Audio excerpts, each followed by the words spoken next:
Hey everyone, Mr. Wheeler here. Today we're going to learn about the human genome and some of the tools that we've used to get to the point of understanding for which we're currently at. So the first tool that we need to learn about is polymerase chain reaction. And so polymerase is an enzyme that we've previously learned about that's used in DNA synthesis. So we've learned about DNA polymerase and how it's able to make copies of the template strand of the DNA. And so what we can do is we could take, let me zoom in here real quick. Oops. We could take our target DNA and we could combine it with some primers as well as heat-resistant DNA polymerase. And so what we'll do is then we will heat up the DNA and the hydrogen bonds right down the center. They'll come undone, and then the DNA polymerase and the primers will come in and then they will copy each side of the DNA. And so what we end up with is a copy of each side of the original target DNA. And so this is a way where we could through the heating and the combining with the DNA polymerase and then recooling, we're going to get more of the target DNA. We could continue this cycle over and over, heat and cool, heat and cool, heat and cool, and we're going to have lots and lots of copies of our target DNA. And so that's polymerase chain reaction, often referred to as just PCR. The next tool that we need to know about is gel electrophoresis. Once we have a lot of copies of our DNA, what we can do is we could introduce a special type of enzyme called a restriction enzyme, and what that does is it cuts the DNA up into a bunch of smaller pieces. And then once we've cut the DNA up into smaller pieces, we can put it in what we call a gel, and then we hook this gel up to a battery, and then it will separate the fragments of the DNA based on their size. And so the larger fragments are going to move slower than the smaller fragments, and depending on their size as well as their polarity, they're going to be separated into a specific pattern, which we could then analyze. And so that's gel electrophoresis. You'll watch another video that's a little bit more in depth for gel electrophoresis, but for now, just know that gel electrophoresis, you're taking the DNA, you're fragmenting it, and you're separating it and sorting it to get this pattern. And so what we've done is we've used these two techniques, PCR and gel electrophoresis, and we've sequenced the human genome. We've taken all of the DNA in human cells and we've determined the order, all of the base pair sequence for DNA. And how we've done this is we've used those techniques, and we've also introduced these radioactive forms of the nucleotides, or fluorescently labeled forms of the nucleotides, CG, T, and A.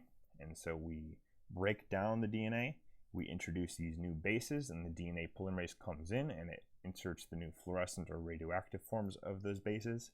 We use gel electrophoresis, and then we have a computer process it. And so the computer allows us to sequence all of the base pairs within the DNA. And so genomics is the study of the human genome. And so there's about 3.2 billion nucleotides that make up human DNA. That's a lot. And so without the help of a computer, this wouldn't have been possible. And so this is relatively recent in terms of science. It was done in the 20th century, starting in the 1970s. And so the goal was to identify all of the approximately 20,000 to 25,000 human genes. And what we found from doing this is that less than 2% of all the nucleotides code for all the proteins in the body, which means there's a lot of just junk or garbage in our DNA that's not really doesn't really mean anything for us. And so you can kind of look at this image here and you could see that it tells us something, but there's just a lot of extra letters in there. And so that's kind of like how our DNA is. Our DNA has a lot of extra letters. And what's unique about these extra letters is that these long stretches of what we call non-coding regions, they're unique to each individual. And so what we could do is we could use these non-coding fragments and we could observe the distinct banding patterns and that are unique to each individual.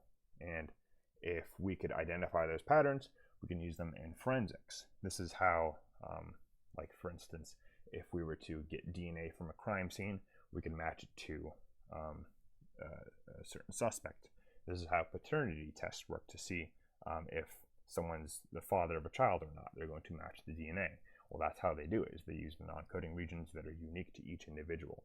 So it's kind of like fingerprinting, but it's with DNA. It's molecular fingerprinting. So it's a lot more, I mean, the chances of two individuals having the same non-coding regions are in the billions or even trillions, whereas fingerprints, it's just in the millions. And so DNA fingerprinting, it's a fail-proof method of identifying unknown individuals through their blood, their hair, and other types of things. Another tool that we could use to study DNA is DNA microarrays. And so the use of DNA microarrays, they allow for us to really get a sense of what all of those sequences in the DNA, what they're doing, what proteins are they coding for. And so what we do is we analyze the DNA for what we call open reading frames, or ORFs. And so the computer will take all the base pairs and it will identify the start codon and the stop codon, and then we'll get a huge database of all of these ORFs, and then the goal at that point is to determine what all of these ORFs, what all of these open reading frames do. And DNA microarrays allow us to figure out what those ORFs do. And so when we have this database of all these ORFs, this is called bioinformatics. It's the databasing and the storage of all this genetic information. And the more information that we could store in this database, is the better off we are as a species in understanding our own human genome.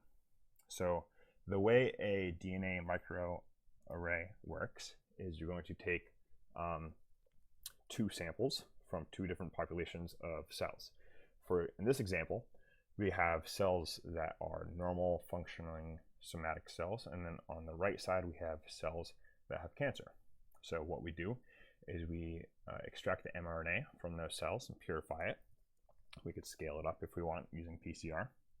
And then we are going to synthesize a specific DNA that we could keep track of.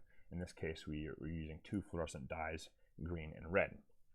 And then once we use the gel electrophoresis to separate the DNA fragments by size, we could then put it on what we call a microarray, which looks like a little computer chip. And what this allows us to do is, whenever the conditions are the same, so if there is an ORF that corresponds to both cells with cancer and normal cells, then that tells us that the ORF probably doesn't have anything to do with the cancer, because if it's yellow, then that RNA or that DNA is the same between both subsets. And so if we then can see that there are parts of the microarray that are green, then those are ORFs, those are fragments that correspond to cells that are only healthy cells. Whereas if they're showing up as red, then those correspond to traits that correspond to only the cells with cancer. And so what this allows us to do is it allows us to figure out what chunks of the DNA correspond to what types of traits, what types of DNA expression. And then through the process of doing this for our entire genome, we could store all of that data, and we could eventually figure out what corresponds to what type of expression or what type of protein is being made for which part of the DNA. And so the whole goal of bioinformatics is to develop a database of information that's usable. And so the HapMat project does just this. And so what a haplotype is it's a region of the DNA that is linked, and it's always going to be heritable. And so what geneticists do is they try to find what we call SNPs, SNPs. And SNP stands for single nucleotide polymorphism. And so an SNP, a SNP, is where there's going to be a mutation in the DNA at one nucleotide. And so if there is a mutation that corresponds to a certain expression or something happening in an individual, and that mutation happens in at least 1% of the population, it's then identified as a formal SNP.